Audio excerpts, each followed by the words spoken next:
tous, alors voici le nouveau cours de géographie pour la classe de 3e. La dernière fois nous avons terminé la première séquence concernant l'Union Européenne. Là cette fois-ci nous attaquons un cours sur l'Union Européenne et la France dans le monde, c'est-à-dire qu'on va changer d'échelle, on va essayer de voir un petit peu quels sont les territoires qui sont un peu éloignés finalement du territoire originel de l'Union Européenne et de la France, c'est-à-dire hors d'Europe, et également voir aussi quels sont les liens économiques, les liens sociaux, les liens culturels qu'on peut entretenir, que ce soit en France ou dans l'Union Européenne, avec le reste du monde. Donc la première partie du cours, donc, les consignes restent les mêmes. Je vous rappelle que vous avez dû normalement envoyer pour aujourd'hui donc, les images de votre cahier de cours. J'espère que vous l'avez fait. Je suis en train de contrôler qui l'a fait et qui ne l'a pas fait. Si vous ne l'avez pas fait, je vais venir vous voir, donc ce serait quand même dommage de m'obliger à venir vous chercher. Vous devez bien entendu avoir envoyé ces images pour ce soir. Si vous ne l'avez pas fait, faites-le vite.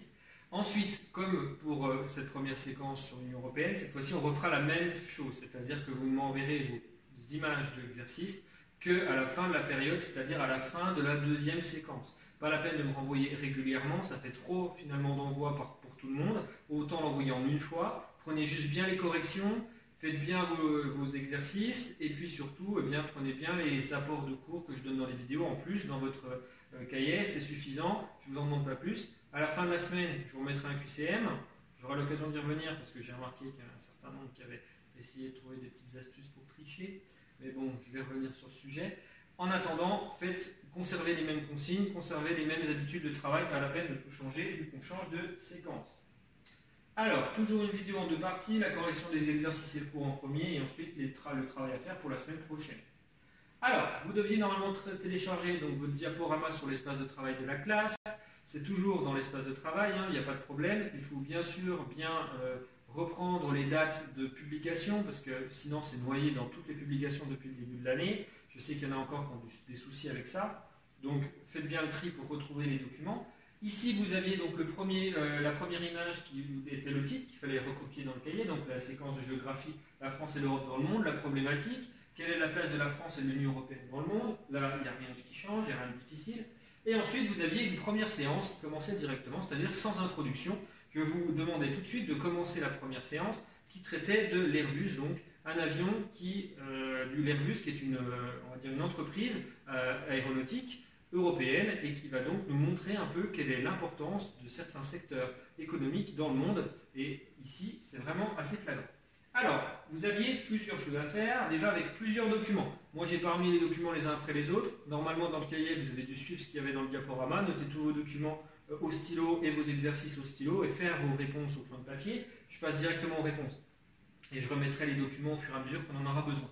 Donc, la première question à laquelle vous deviez répondre aujourd'hui, ce qui était sur le document 1, c'était justifie le titre, l'A380, un avion made in Europe. Donc, avec le premier document qui était un schéma et une carte. Alors, si je remonte le schéma, on voyait bien qu'on était dans du Made in Europe, dans le sens où tous les éléments de l'appareil ne sont pas fabriqués au même endroit, mais bien fabriqués dans différents lieux, dans différents pays. Vous avez des parties de l'appareil qui sont fabriquées en France, d'autres qui sont en Allemagne, d'autres en Espagne, et même au Royaume-Uni. Donc vous avez quand même beaucoup d'éléments qui viennent de pays différents. On s'est réparti les tâches dans l'Union Européenne pour pouvoir avoir des entreprises spécialisées qui vont fabriquer des parties d'avions particulières. Alors pourquoi on fait comme ça ? Tout simplement parce que l'aéronautique est quand même une industrie assez pointue. C'est quelque chose qui ne laisse aucune chance au hasard. Il faut bien penser qu'aujourd'hui, ce sont des appareils qui sont extrêmement surveillés, qui ne doivent pas connaître de défaillance si possible. On sait très bien que dès qu'il y a un crash d'avion, c'est quelque chose qui va tout de suite se savoir, qui va tout de suite provoquer un certain nombre de réactions majeures vis-à-vis des appareils, vis-à-vis des compagnies aériennes qui utilisent des appareils. Donc on veut limiter au maximum le risque de panne, et pour en arriver là, il faut avoir des entreprises qui soient les plus performantes dans leur domaine pour réussir à avoir le matériel le plus haut de gamme possible. Donc on va avoir des entreprises spécialisées, et on va retrouver ces entreprises, certaines en Espagne, d'autres en Allemagne, d'autres en France, et d'autres au Royaume-Uni, et c'est pour cela qu'on va justement répartir un peu les forces de chacun pour pouvoir avoir le meilleur rapport qualité-prix et surtout la meilleure efficacité, si possible, pour toutes les pièces de l'appareil. Ici en Haute-Saône, par exemple, il y a aussi des entreprises qui travaillent pour Airbus, il faut savoir. Donc c'est quelque chose qu'on retrouve très bien dans l'aéronautique, d'avoir des entreprises très spécialisées qui ont un savoir-faire difficilement transférable, difficilement délocalisable aussi. c'est quelque chose qu'il faut retenir. L'aéronautique, c'est vraiment quelque chose qui est une technologie de pointe. On ne va pas pouvoir fabriquer un grand nombre de ces, éléments d'avion n'importe où par n'importe qui. Là où par exemple fabriquer un jean ou fabriquer, je sais pas moi, une voiture, ça peut peut-être se faire, on va dire, ça peut se délocaliser dans des pays à moindre coût. Eh bien pour l'aéronautique, on demande tellement de précision que c'est difficile à réussir à reproduire, déjà si on n'a pas eu le savoir-faire de base, et en plus, eh bien, vous avez un cahier des charges tellement précis que vous ne pouvez pas non plus vous permettre d'avoir des défauts ou d'avoir à un moment donné des problèmes au niveau de la conception de ces éléments. Donc on a vraiment ici essayé de concentrer sur certains pays. Alors la carte vous montre également la même chose, cette fois-ci on vous montrait un peu les lieux de fabrication, c'est-à-dire les lieux au Royaume-Uni, vous aviez les lieux en France comme Nantes, Saint-Nazaire ou Toulouse, et vous aviez les lieux également en Allemagne du Nord. Donc ce qui montrait bien qu'on avait finalement une circulation des éléments de l'appareil d'un point à l'autre finalement de la chaîne de production, et tout l'assemblage se fait cette fois-ci dans la ville de Toulouse. Donc voilà ce qu'il fallait noter dans la question 1, on a une fabrication qui est répartie entre plusieurs pays européens. Alors, ensuite, la question numéro 2 était quelles régions et quelles villes françaises sont particulièrement spécialisées dans l'industrie aéronautique. Et là, il fallait utiliser le document 2 et le document 3. Alors, le document 2 était un article, La France championne de l'aéronautique. Vous aviez dans ce texte un certain nombre d'éléments qui vous montraient finalement quelles étaient les régions les plus importantes dans la conception de ces avions. Déjà, la région Midi-Pyrénées, qui était donc indiquée dans le début du texte, et vous avez également la ville de Toulouse, qui était de nouveau identifiée. Donc, c'était les deux choses qu'on pouvait retrouver dans ce document précis. Alors, dans le troisième document, cette fois-ci, on avait une carte qui nous représentait l'Aquitaine et la Nouvelle-Aquitaine et l'Occitanie, donc deux des nouvelles régions, qui représentent grosso modo tout le sud-ouest de la France, qui sont donc spécialisées un peu dans cette industrie aéronautique, c'est-à-dire qu'on va retrouver finalement une concentration de nos entreprises pour l'aéronautique dans cette grande région qui est donc du sud-ouest, pour justement essayer d'avoir les meilleures entreprises possibles, d'avoir les meilleures aussi universités qui vont travailler dans le domaine. C'est ce qu'on appelle les clusters finalement, ou les régions spécialisées. C'est ce que la mondialisation fait actuellement. On essaye d'avoir des régions très spécialisées dans un domaine. On l'avait vu dans les espaces productifs français de début de l'année, sur la séquence de géographie. Je ne vais pas y revenir. En tout cas, ici, vous avez bien la spécialisation dans l'aéronautique dans le sud-ouest français. Alors, ensuite, vous aviez une troisième question. Quelles informations du document prouvent l'importance d'Airbus dans l'exportation de marchandises françaises vers l'étranger? Là, dans le texte, il y avait aussi pas mal d'éléments assez faciles à trouver. C'était clairement pas des exercices très durs à faire aujourd'hui.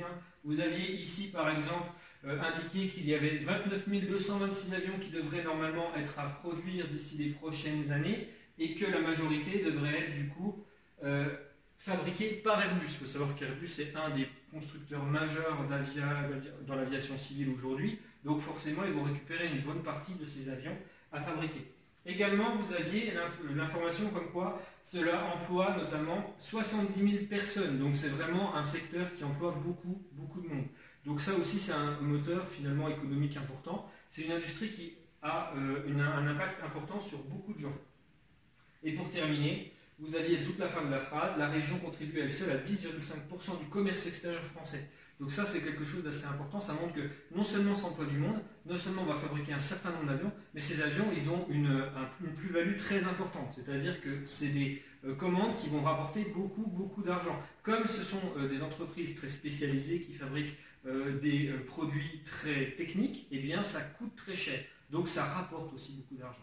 Aujourd'hui, c'est pas rare d'avoir dans le journal télévisé le soir ou dans le week-end, quand il y a des grosses commandes qui apparaissent, eh bien ça passe tout de suite à la une du 20h, tout simplement parce que ça rapporte souvent des milliards d'euros dès qu'on a une commande. Ce n'est pas des petites commandes de rien du tout, c'est quand même des sommes très importantes qui sont en jeu, et ça permet en général même de donner du travail sur des années à énormément de gens. Donc c'est quelque chose qu'il fallait relever, le fait que ça contribue à 10,5% du commerce extérieur français, et que ça la place en la 4e position de l'Hexagone en nombre de brevets par habitant, ce qui montre là cette fois-ci qu'on a de la recherche, c'est-à-dire que l'aéronautique c'est pas seulement avoir des gens qui savent fabriquer des éléments, c'est aussi savoir avoir des gens qui sont capables d'innover pour réussir à trouver les meilleures manières de construire les avions de demain, en sachant que c'est vraiment une industrie qui nécessite toujours beaucoup d'innovation pour toujours plus limiter les risques de problèmes et surtout toujours plus essayer de rendre les vols économiques et les plus efficaces possibles.